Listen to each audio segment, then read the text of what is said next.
ಸಾಮಾಜಿಕ ಆರ್ಥಿಕ ಶೈಕ್ಷಣಿಕ ಸಮೀಕ್ಷೆಯ ವರದಿಯನ್ನು ಬಿಡುಗಡೆ ಮಾಡಬೇಕಂತೇಳಿ ನಾವು ಒತ್ತಾಯ ಮಾಡ್ತಾ ಇದ್ವಿ. ಆದರೆ ಒತ್ತಾಯ ಮಾಡಿದ ನಂತರದಲ್ಲಿ ಅದನ್ನು ಬಿಡುಗಡೆ ಮಾಡ್ತೀವಿ, ಅದನ್ನು ಪ್ರಕಟಣೆ ಮಾಡ್ತೀವಿ, ಅದನ್ನು ಅನುಷ್ಠಾನಕ್ಕೆ ತರ್ತೀವಿ ಅಂತೇಳಿ ರಾಜ್ಯ ಸರ್ಕಾರ ಹೇಳಿತ್ತು. ಈ ನಿನ್ನೆ ನಡೆದಂಥ ಕ್ಯಾಬಿನೆಟ್ ಸಭೆಯಲ್ಲಿ ರಾಜ್ಯ ಸರ್ಕಾರ ಮತ್ತು ಮರು ಸಮೀಕ್ಷೆ ಮಾಡ್ತೀವಿ, ಹೊಸದಾಗಿ ಸಮೀಕ್ಷೆ ಮಾಡ್ತೀವಿ ಅನ್ನೋಂಥ ನಿರ್ಧಾರ ಮಾಡಿದ್ದು ಇವತ್ತು ವರದಿಯಾಗಿದೆ. ಹಾಗಾಗಿ ಈ ಕುರಿತಂತೆ ನಾವು ಇವತ್ತು ಸಭೆ ಮಾಡಿ ತೀರ್ಮಾನ ಮಾಡಿದ್ದೀವಿ. ರಾಜ್ಯ ಸರ್ಕಾರ ಈ ರೀತಿಯಲ್ಲಿ ಮತ್ತೆ ಸಮೀಕ್ಷೆ ಹೆಸರಿನಲ್ಲಿ ಶೋಷಿತ ಸಮುದಾಯಗಳನ್ನು ನಿರ್ಲಕ್ಷ್ಯ ಮಾಡುವಂಥ, ಅವುಗಳನ್ನು ಕಡೆಗಾಣಿಸುವಂಥ ಪ್ರಯತ್ನಗಳು ಮಾಡ್ತಾ ಕಂಡು ಬರ್ತಾ ಇದೆ. ಮತ್ತು ಶೋಷಿತ ಸಮುದಾಯಗಳನ್ನು ತಿರಸ್ಕಾರ ಮಾಡ್ತಾನೆ ಒಂದೆರಡು ಸಮುದಾಯಗಳ ಓಲೈಕೆ ಮಾಡುವಂಥದ್ದು ಕೂಡ ಇಲ್ಲಿ ಕಾಣಿಸ್ಕೊಳ್ತಾ ಇದೆ.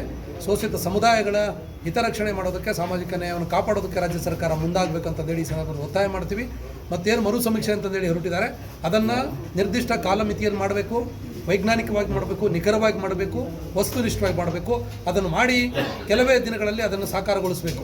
ಇನ್ನು ಅದನ್ನು ಇನ್ಯಾರೋ ವಿರೋಧ ಬಂತು ಅನ್ನೋ ಕಾರಣಕ್ಕಾಗಿ ಅದನ್ನು ಮತ್ತೆ ನೆನೆಗುದಿಗೆ ತಳ್ಳುವಂಥ ಕೆಲಸಗಳನ್ನು ಮಾಡಬಾರ್ದು ಅನ್ನೋಂಥದ್ದು ಒತ್ತಾಯನೂ ಮಾಡ್ತಾ, ಈ ಕುರಿತಂತೆ ನಾವು ನಿರ್ಧಾರ ಮಾಡೋದಕ್ಕೆ ಮುಂದಿನ ಹೋರಾಟ ಕಾರ್ಯಕ್ರಮ ರೂಪಿಸೋದಕ್ಕಾಗಿ ಇದೇ ಶುಕ್ರವಾರ ಬೆಂಗಳೂರಿನಲ್ಲಿ ರಾಜ್ಯ ಮಟ್ಟದ ನಮ್ಮ ಸಭೆಯನ್ನು ಕರೆದಿದ್ವಿ.